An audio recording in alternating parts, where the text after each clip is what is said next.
Hello there, in the last video you saw me make a DIY in-tank fuel pump for the Comma, and I said the reason for that was the pump was incredibly noisy, but I actually needed the van for a house move. So the main reason I need it for the house move is this big trough, this planter. It was definitely coming with us. Rowena wasn't going to leave it behind, and we have successfully got it in the van. I did a few Instagram stories showing how that went. Rob from the farm where I rent the barn, he helped me. Big thanks, Rob. I'll just play them now.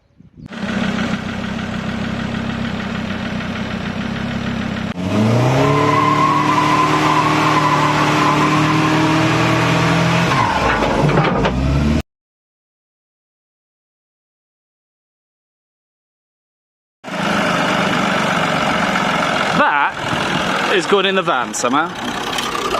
Courtesy of Rob.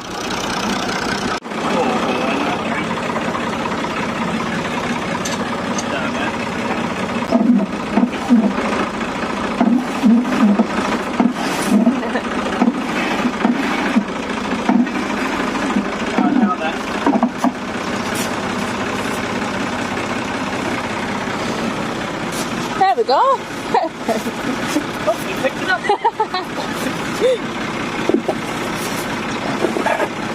Right, it's on. You might have to hold it on, because he's tipping it up. Wind this back in. Modern bar, I've got it right. Quite heavy.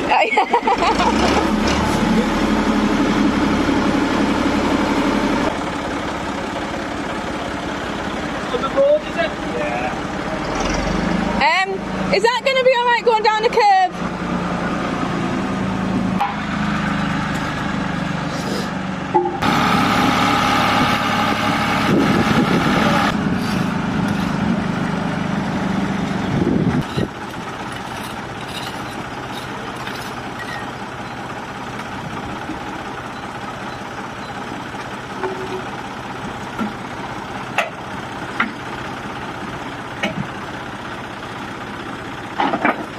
Good. See you later.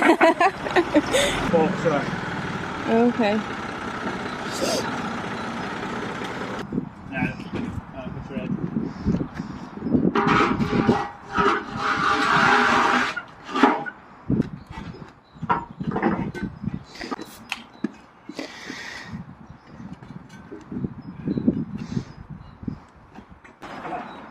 Have you made enough room in that van? Huh? Where are you putting it? Right in the middle? Pretty much, yeah. Okay. Put it on the roof. I do wonder what the... I think it's about to just go through the floor. And just go bang. That'd be well worth it if it just went through the floor. But it's testing your welding, that's for sure. Alex, you know, Alex would do it himself. I said to him, good engine pin, you know, are we going to get this out on the other side? He's like, I'll bring some scaffolding boys. Are you going to move it away? No. The tractor struggled to lift it up. Like a U-boat.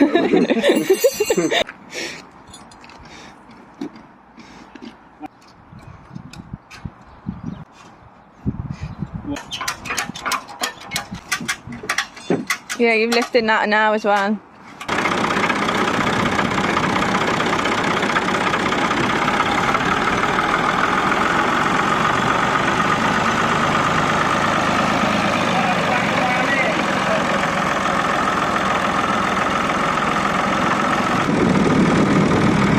You might need to go up a bit. Stop!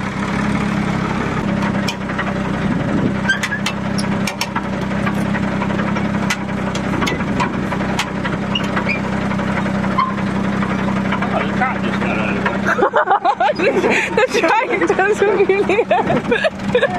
That's why it's all dry.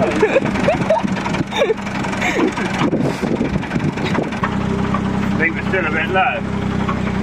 What about if we drop it back down and then lift it higher on the straps so there's less risk, and then lift it back up?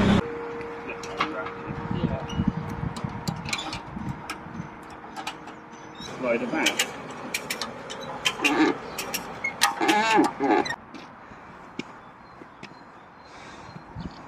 That's your plan? That's not high enough. It's still higher now. Yeah. And it was probably only about that far off. We can try it. It was about that far off, but then it's got to get in the wood, so it's probably a bit more than that.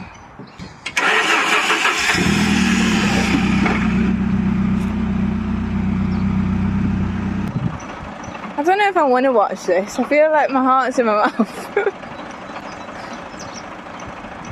Like it just keeps going down. Oh God. That's better. Alright. Stop.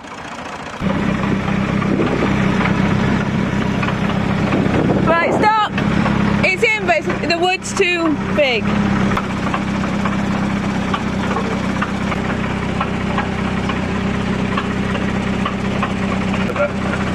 Watch the doors and yourself up against the tractor. Yeah. Tell me where the doors are and the tractor. About 2 foot. Will it go in all the way, you reckon? Yeah. Oh, that's it. That's it. Try it, look lower it nice and gently.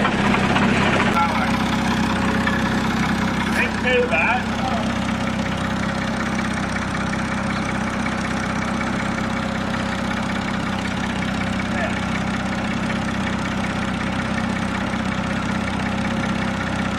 Is it down?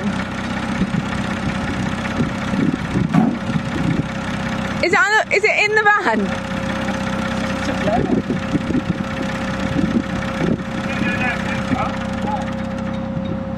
I couldn't tell it. You put it in.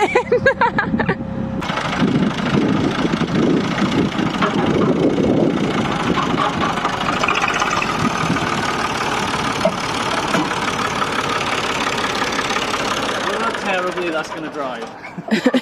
You're gonna have to show Alex how much it took to get in there because I don't think it's coming out. The comma is now a greenhouse. Is there anything this van can't do other than be a waterproof camper van?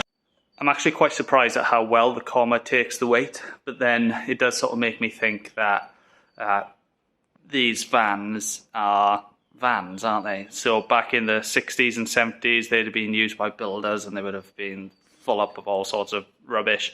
And the camper van versions have got next to nothing in the back of them, have they? A few mouldy cupboards. I'm sure they were mouldy originally, but that's what they would have had. So I'd imagine they'd have felt very oversprung. And it's not until you put some weight in them you realise, oh, they can actually take it. So I've just come down the barn. I've got to take this engine hoist apart and put that in the van because that is how we're going to get the trough out the other side at the new house. That's going to be fun.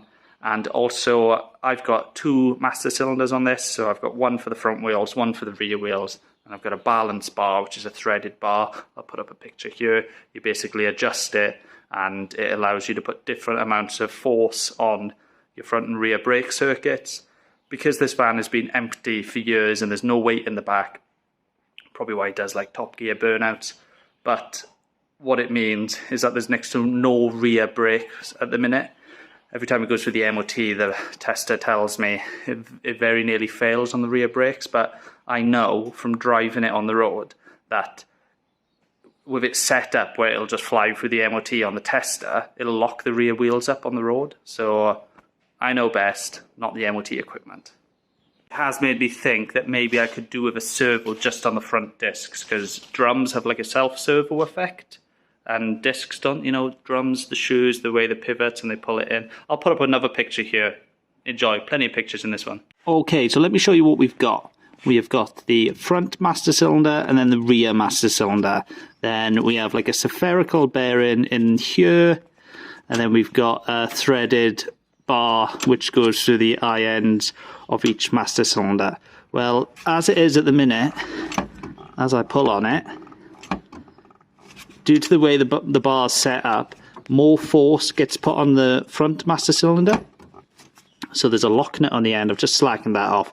Now I'm going to adjust this bar so it gets 50-50 split of force on each master cylinder.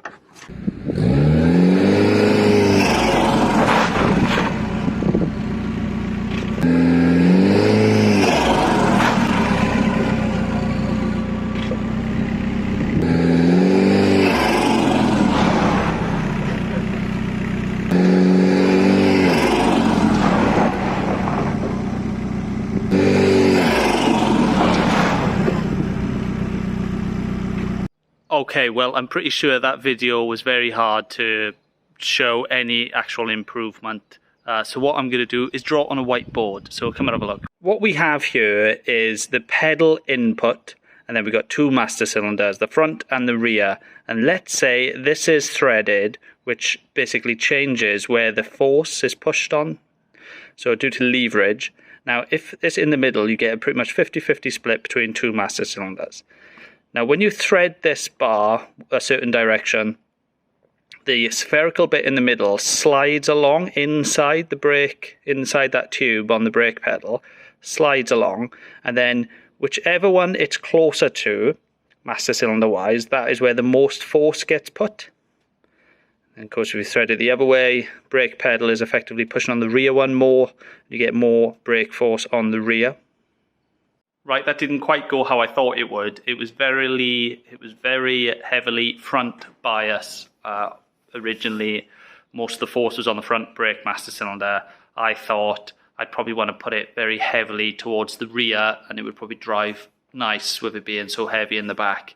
But it actually got worse. It got less brake effort. So I've basically gone to somewhere in the middle now. So it's not as front bias and it's not totally rear bias. It's probably about 50-50. And yeah, it brakes nice now.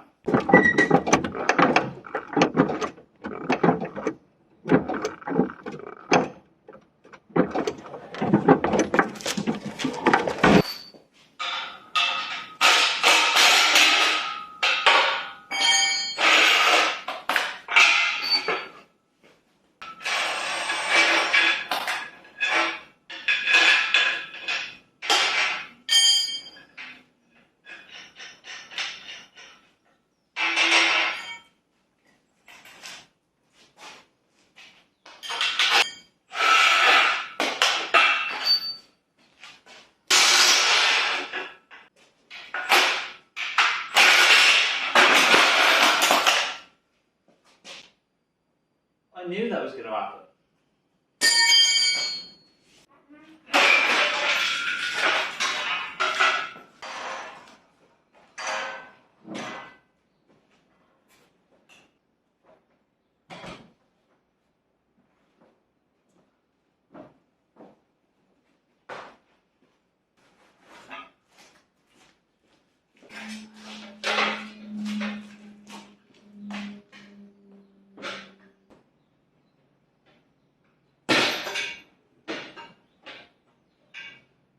Show that to ruin it.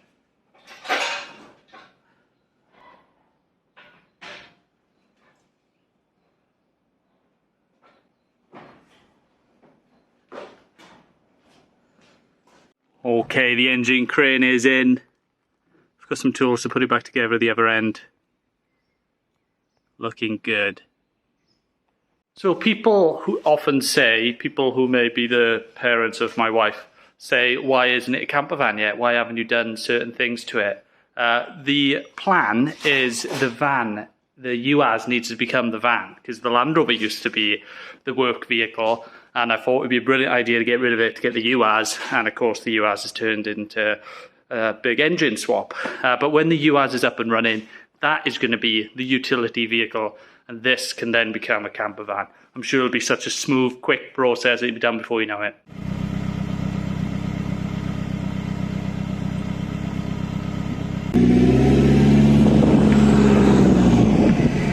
Alright, a bit of a strange short video for you. I hope you enjoyed. I'm off back to the house to start loading this thing up. It is currently 2 days until the house move. The workshop is getting done a few months later. But maybe I haven't got a workshop to go to. We'll see. Thanks for watching. See you soon.